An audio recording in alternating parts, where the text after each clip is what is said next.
Well, the rains tonight made the rescue of an injured hiker at the Pali lookout all the more difficult. Police first heard the calls for help above the trail at the NEWSROOM Pali State Park. KITV4's CRUZ was there right along with rescuers. Catherine? Well, Paula, the combination of rain, wind, and heavy cloud cover hampered rescue efforts, but fortunately the man's cries of distress were heard. And what surprised rescuers is that the hiker told them that he'd been up there for 2 days.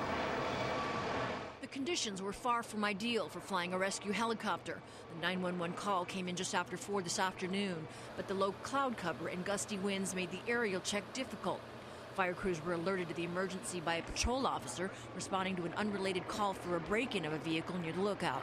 I was informed by the parking attendant here that they had some tourists possibly here, someone yelling for help. Basically, I went there and actually made contact with someone up there, and I thought it was 2 people, but in actuality just one male. The aerial search failed to pinpoint exactly where the hiker was located. The poor visibility and failing light made it too dangerous to continue the search from up above.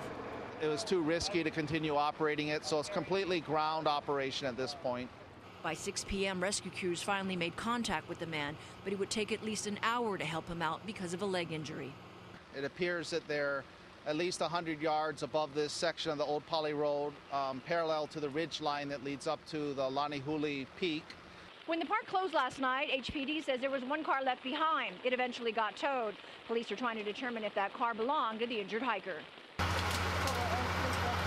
The hiker initially told his rescuers he had been up there for at least 2 days, but police say no one had filed a missing persons report, and the car that was towed was in the process of changing ownership.